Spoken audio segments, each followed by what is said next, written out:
Sizokwenza nje isifundo very simple namhlanje sokufunda iBhayibheli ukuthi iBhayibheli lifundwa kanjani. So welcome guys, siyanamukela esifundweni sesokuqala. So sizofunda ukuthi yini iBhayibheli liyakhuluma ngathi, liyakhuluma nathi. So it's very important ukuthi wazi ukuthi iBhayibheli likhuluma nini nawe, noma kukhona la kwenzeka khona ukuthi iBhayibhelini alikhulumi nawe, likhuluma nabanye abantu, but mhlawumbe kukhona ongakufunda kulaba iBhayibheli elikhuluma nabo. This is very important ngoba abantu abaningi njalo nje uma ngabe kufunda iBhayibheli uvela umuntu masinyane athi lithi iBhayibheli kunini, uyabona?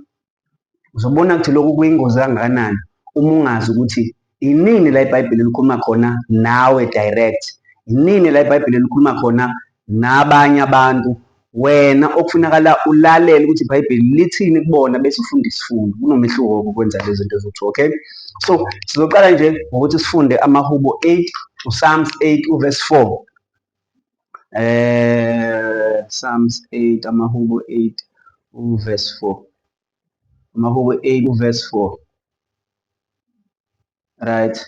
Ungasiza usifundele sisinandumisi? Umuntu uyini ukuba umkhulule, nendodana yomuntu ukuba oyinake na? Right. Lithi umuntu uyini. Into yokuqala nje ebaluleke siyifunda namhlanje ukuthi iBhayibheli liyakhuluma ngawe. Before lisho ukuthi wena ubani, lichaza ukuthi uyini. Uyabona umehluko? Kunomehluko phakathi ukuthi ubani nokuthi uyini. Ngizobona ukuthi kubaleka kangakanani ukuthi wazi ukuthi iBhayibheli malithi wena uyini, kubaleka kangakanani ngoba mase sikhuluma nge-spiritual life yakho, uma ungazazi ukuthi wena uyini, kukhona ezinye izinto ongazokwazi ukuyi-understand. So sowenza into very simple, uzoqala ukuthi wena uyini bese senza ukuthi ubani. Bese nginenzela isibonelo la nizobona khona iBhayibheli uma likhuluma ngabanye abantu lingakhulumi nawe bese uyayifaka. Uyibone-ke ingozi ukuthi kwenzeka into enjani, okay? But ngizokwenza isibonelo ngephathi very sensitive. Okay, asiqale la encwadini yabaseThesalonika chapter 5. BaseThesalonika chapter 5 verse 23.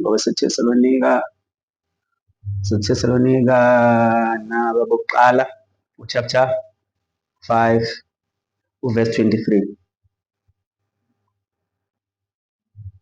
Okay, qala sifundele sisi. Kepha uNkulunkulu wokuthula, yena uqobo, makaningcwelise ngokupheleleyo, kulondolozwe umoya wenu. 1, kulondolozwe umoya wenu wonke, nani? Nomzimba. Uyabona ukuthi iBhayibheli uma sithi wena uyini, lithi unomphefumulo, lithi unomoya, unani futhi? Unomphefumulo, unani? Unomzimba. Uzobona ukuthi lento ibaluleke kangakanani. Unomoya, unomphefumulo, unomzimba. But la esizulwini lithi uNkulunkulu anilonde ngokupheleleyo. But uma uyifunda ngesingisi izoveza la ukuthi isho ukuthi yakhumbula safunda esikoleni safunda ama-fractions. Khona into ekuthiwa into uma ngabe kuthiwa iphelele kuthiwa i-whole, angithi uma ngabe uyihlephula usuyayidivide, angisho njalo. So ingakho ngifuna univezela ngesingisi same verse chapter 5 verse 23. Uzobona njalo ngokwenza into encane kanje ungayithatha kancane ukuthi yenze omkhulu umehluko. Right, uyayizwakala ithi and the very God of peace sanctify you wholly. Uyabona? Iveza la ukuthi ngezinye indlela uma uzothi umuntu nizoyibona khona abantu babechaza umuntu bathi wena umoya, unomphefumulo, uhlala emzimbeni. Yabo? Izwakala leyo nto ngathi imnandi iqiniso. Kanti ayisile iqiniso, ngizonenzela isibonelo. Imoto inomzimba, inenjini, inamasondo. Uma ngathiwa uwina imoto, ujabule unikeze ikhiye bese kuthi uzoyifakela injini, ungajabula? Ngeke ujabule. Uyabona? Ayiphelele imoto ngaphandle kwani. Okay, uma unganikezwa ke injini nomzimba amasondo awekho, still ne-problem, ngiyabona ne-problem. So in fact sinalo igama lemoto enjalo, sithi scrap. Ungathi scrap esisha kodwa bathe uwinile bakunikeza iscrap. ngoba ayinamasondo noma ayinanjini noma uvele unikezwe amasondo nenjini umzimba ukuyabona lona. So the same is true nomuntu. Umuntu akaphelele uma sikhuluma ngomphefumulo nomoya. Kufana nokuthi sikhuluma ngemoto enamasondo nenjini umzimba wukho. Akaphelele futhi uma sithi umuntu sikhuluma ngomzimba. Yabona? Ngoba nazi lezi zinto eziwu-2 umoya nomphefumulo awukho. Right, ngizonibuza umbuzo ukuthi uma kuthiwa umuntu ufile, ngingakhohlwa njalo sikhuluma ukuthi uyini umuntu, khona uzobona ngizokuvezela ukuthi kubaleke kanjani ukuthi uzazi ukuthi uyini ukuze uzazi ukuthi ubani. Alright, uma kuthiwa umuntu ufile ngokwazi kwenu kuthiwa kusuke kwenzakaleni, umphefumulo nomoya sokwenze njani, usuke uhlukene. Kuthiwa umuntu unjani, ufile. Niyazi kahle kahle kuchaza ukuthini uma kuthiwa umuntu ufile? Kuchaza ukuthi njengoba usukubona ne-cellphone, i-cellphone awuthi ifile ngoba ayisekho, uthi ifile ngoba ayisasebenzi, khona ingxenye engasasebenzi. So nomuntu kanjalo sithi ufile hhayi ngoba engasekho, kukhona ingxenye enjani engasasebenzi. Alright, khona into engifuna ukuni-edela yona.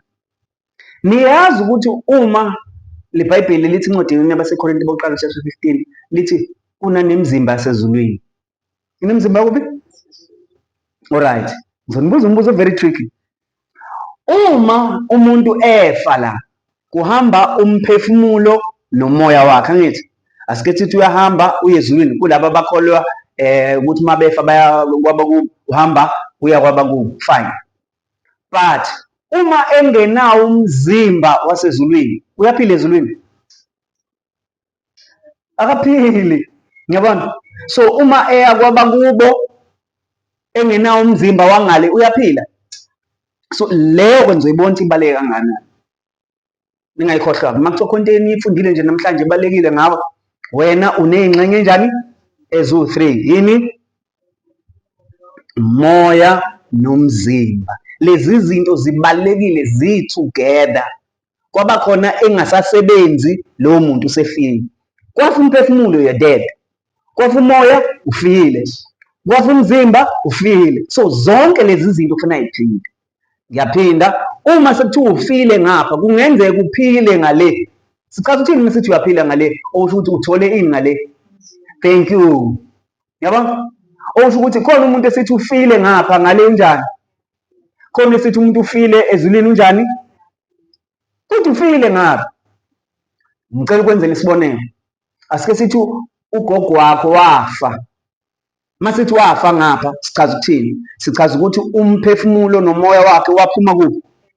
Thina sayongcwaba umzimba, ngithi. But ube nolwazi-ke, for some reason ube nolwazi ukuthi ugogo ngale ufike wathola umzimba. Sengibuza wena-ke, uyaphila noma ufile? Uyaphila, ufile ugogo. Ugogo wafa kodwa unjani? Uyaphila. So yingakho-ke manje uma uko-understanda lezi zinto khona ama-spiritual principles ozo-understand. Yingakho ethi uJesu uNkulunkulu uNkulunkulu ka-Abraham, ka-Isaac noJakobe. Abantu abantu sebafa athi akasiyo uNkulunkulu abantu abafile, uNkulunkulu abanjani? Abaphilayo. Okusho ukuthi uma befa la emzimbeni ngale abafike batholani? Imizimba. KuNkulunkulu banjani? Bayaphila. Very important. Naso sofunda amavesi awu-2 alandelanayo. Are very important bese siyasigoqa ifundo sanamhlanje. So sibona ukuthi sihlangana kanjani naloko sikufundile. Sizofunda-ke incwadi kaDeuteronomy chapter 18. Ngifunda ngamabomu le vesi Deuteronomy chapter 18. Deuteronomy chapter 18 uverse ngomsezo ufana ngabe siqala okay, so qala ku verse 9. Deuteronomy chapter 18 verse 9. Alright, so bese sifunda no verse 10. Cela usifunde nondomesi. Nxa usufikile ezweni uJehova uNkulunkulu wakho akunika lona. Okay, singekayi-ke lapho. Kukhona abantu akhuluma nabo uNkulunkulu, niyabona? Ukhuluma nabantwana baka-Israyeli bengekafiki ezweni laseKhanani. Sengibuza wena, Israyeli wena? Umzulu. Niyabona? umHebheru wena cha. So la straight away it's very important ukuthi yazi ukuthi akukhulunywa nawe, kukhona okukhulunywa nabo kodwa mhlawumbe khona into ongayifunda. Ngiyabona ngoba uvele usuka nje la usuthi lithi iBhayibheli lithi kumina iBhayibheli uzoyifaka la unjani ungangeni khona. Yabona, and ngizobona ukuthi kukhona la kukhulunywa khona ngamaZulu eBhayibhelini ngokuthi masiqhubeka sihamba isikhathi ngizonivezela, but okwamanje straight away kule verse sesifunda indlela yokufunda iBhayibheli. Straight away kule verse 1 sesirecognize ukuthi akukhulunywa nathi thina amaZulu. uNkulunkulu uyekhuluma nabantwana baka-Israyeli but kukhona mhlawumbe singakufunda. Niyabona right? Uverse 9 uthi manxa nifika ezweni lelo uNkulunkulu azobanikeza kulona, usethini ku verse 10? Makungafunyanwa kuwe umuntu odabulisa indodana yakhe noma indodakazi yakhe noma umguli noma ohlola imihlola noma owenza imilimo noma umlungu. Okay, ngicela ukuqhubeka kancane.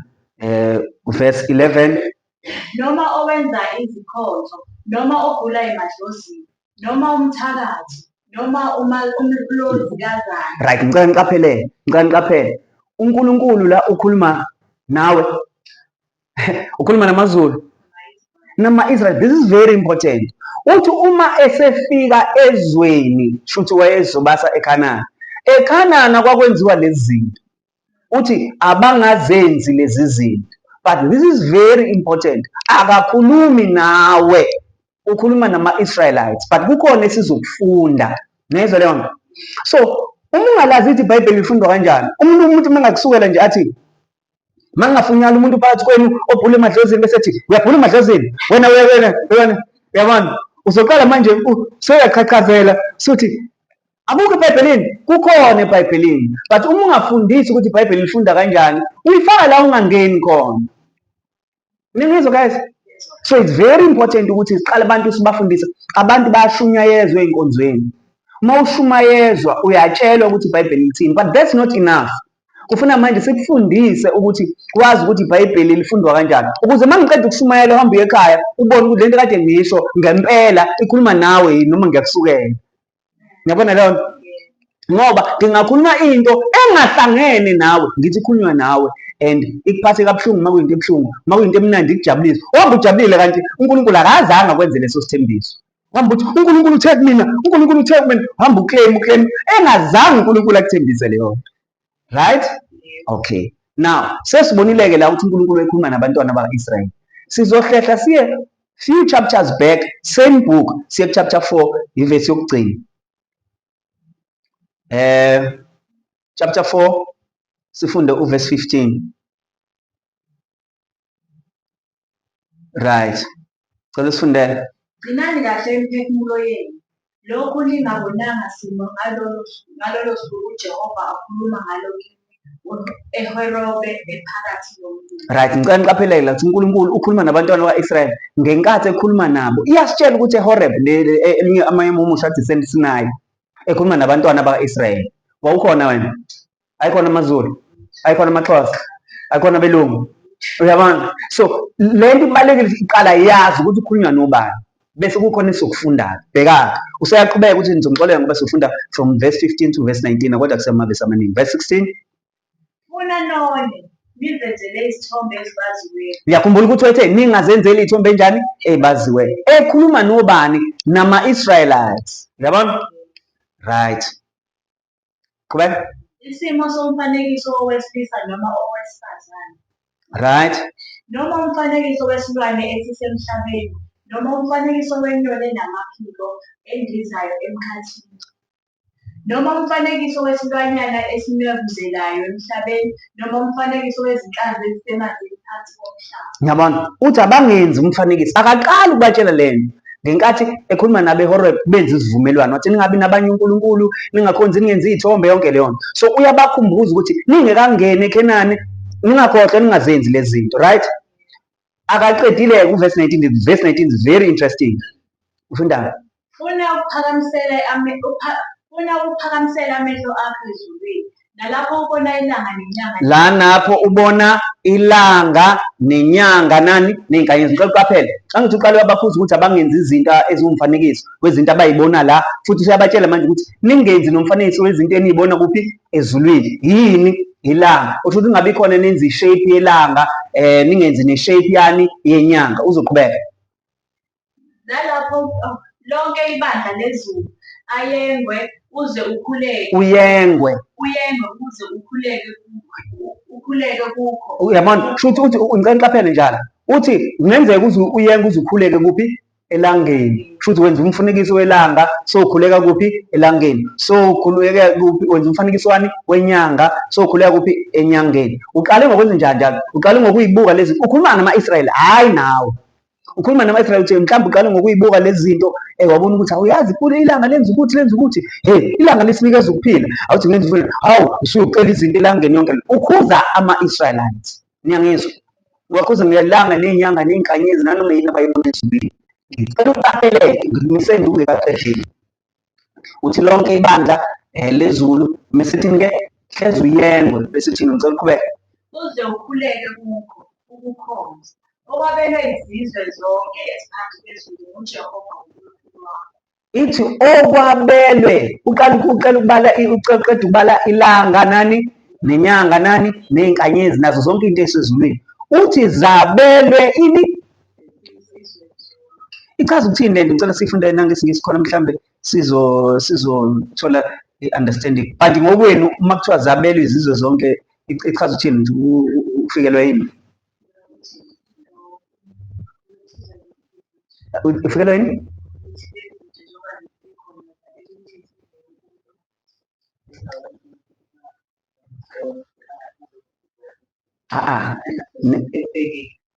Nizomangala, akayisho leyo nto.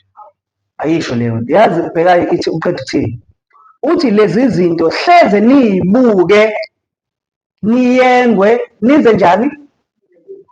Nikhuleke kuzo. Bese ethi lezi zinto zabelwe zonke izizwe. Uzobona uma ufunda ngesingisi. Uvesi bani lo kade uvesi 19. So funda uvesi 19. Deuteronomy chapter 4 uverse 19. Ngizoqala sifunde nje nge-good news. Hawu, uvesi 19 angiyo. Alright. Izolimangaza-ke lento. Right. Sithe konje ukhuluma hawu upheke. Chapter 4, ngivela chapter 19. Chapter 4 verse 19.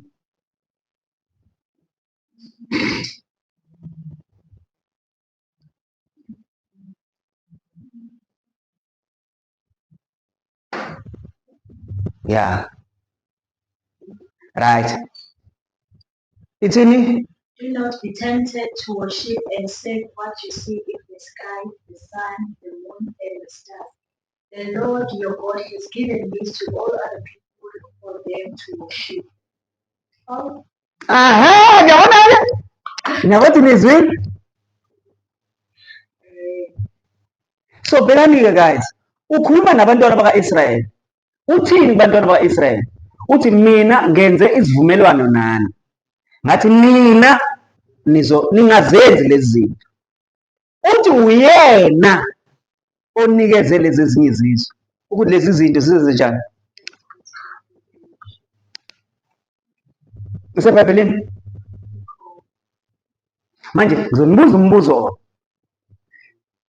Methi ezinye izizwe, niyabona ukuthi akayibalanga izizwe ngamagama.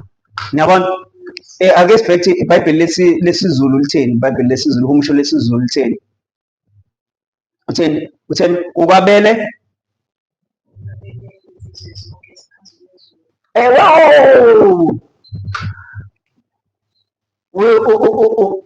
Ngalesi khathi uNkulunkulu ekhuluma la, okhokho bethu babekhona, okhokho bethu of course babekhona behlala khona la e-Afrika.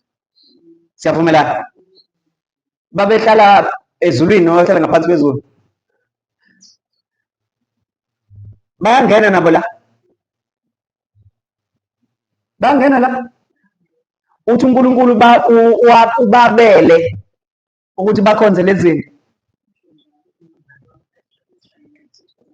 Aha, bukani-ke manje uma uzothatha le vesi uthi leya vesi usunikeza umZulu uthi lithi iBhayibheli ungayenzi leyo nto. Likhuluma nobani iBhayibheli laphana? Likhuluma nabantwana bakwa-Israyeli. Nakhu la likhuluma khona. So ngiyabona ukuthi mazela mesibafundisa lento bakhona abazana bazohlukumezeka ngoba muzoqala ukhulume ngamadlozi mase wenza isifundo sokukhuluma ngamadlozi ukukhuluma nabantu abangasekho yonke leyo nto kunento ey'ningi